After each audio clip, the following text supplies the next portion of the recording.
네, 여러분 안녕하십니까? Q5 English입니다. 오늘은 catch 세 번째 내용 자세히 여러분과 나눠 보도록 하겠습니다. 가끔 문을 열다가 문에 옷이 낀 적 있죠? 그거 오늘 내용으로 확인할 수 있습니다. 예문 통해서 자세히 보시고요. 보시기 전에 애청, 구독, 좋아요, 알림 설정 꼭 확인 부탁드리고요. There's a catch.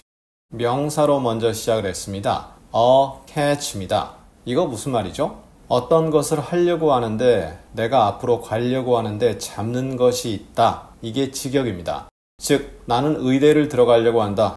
생물도 잘하고 다 잘하는데 수학을 못한다. 그럼 그것이 바로 a catch가 되는 거죠. 그래서 어떤 걸리는 것이 있다. 어떤 걸리는 조건이 있다. 이런 느낌으로 쓸 때 there's a catch. 내가 어떤 걸 할 때 날 잡는 것이 있다. 이렇게 이해하시면 되겠습니다. 명사입니다.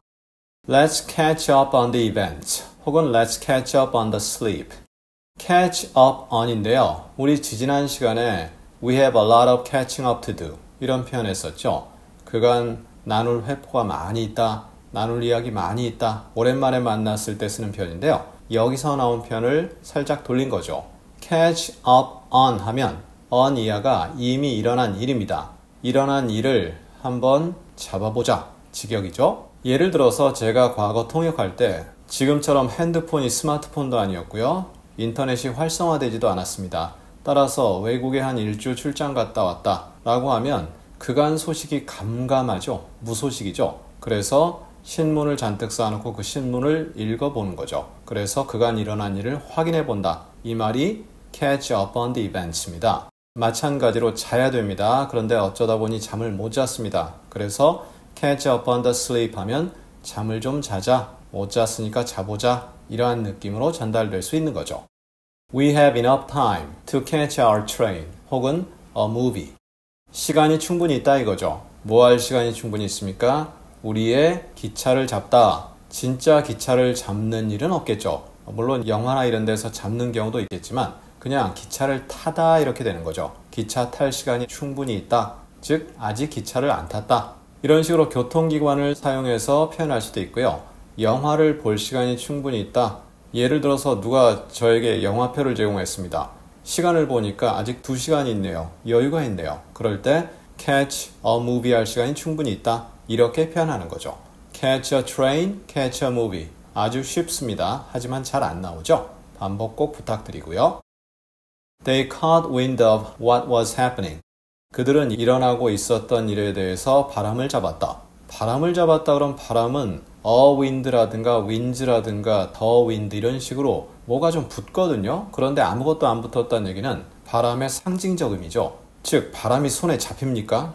예를 들어서 바구니를 들고 나가서 바람을 잡아 넣는다. 안 잡히죠.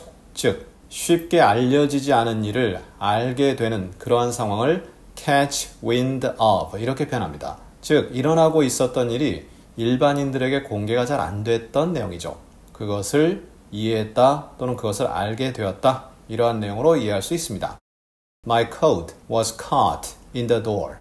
이것은 발음 연습하기도 좋습니다. coat란 단어와 caught란 단어인데요. 그냥 우리가 caught란 표현을 잘못 발음하면 coat. 물론 이제 영국식에서는 그렇게도 하는데 지금처럼 발음하면 사실 caught로 알아듣습니다. 그런데 coat 이런 식으로 중간에 오우하고 이렇게 발음을 하게 되면 100% coat로 알아듣습니다. 따라서 my coat 그 다음에 be caught 이런 식으로 구분해서 꼭 기억하시고요. in the door 문에 끼었다. 이게 뭐죠? 예를 들어서 자동차로 친다면 제가 밖에 나오고 문을 닫았는데 제 옷이 문에 낀 거죠. 그럼 문을 열거나 아니면 옷을 억지로 잡아 빼든가 옷이 뜯어지든가 그렇게 해야 되겠죠. 집을 나선다. 문을 닫았습니다. 동일한 현상이 발생하죠. 옷이 문에 낀 거죠. 그럴 때 be caught in the door 이렇게 표현합니다. He couldn't catch your eye. 그는 그 여자의 눈길을 사로잡을 수 없었다. 관심을 사로잡다는 내용입니다. 이럴 때는 eye를 꼭 단수로 해야 됩니다. catch someone's eye 이렇게 단수로 쓰고요. catch attention 물론 이제 her attention, my attention 이렇게 하겠죠.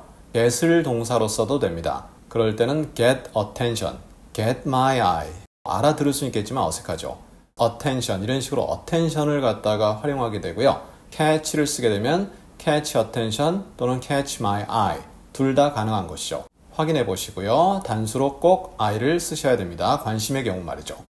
자, 이렇게 해서 오늘 catch 세 번째 내용을 자세히 다루어 보았습니다. 그리고 이것이 catch의 마지막인데요. 저희 강의 전반에 걸쳐서 catch라는 동사는 그렇게 어렵지 않은 동사이기 때문에 자주 나옵니다. 따라서 나올 때마다 catch 시리즈에서 함께 했던 내용들을 한 번씩 점검해 주시면 어떨까 제안드려 보고요. 그럼 우리 다음 시간에는 capture가 갖는 여러 표현들이 있습니다. 물론 catch만큼 다양한 의미는 없습니다. 하지만 capture가 갖는 여러 생활체 의미 다음 시간에 함께 나누어 보도록 하겠습니다. 감사합니다.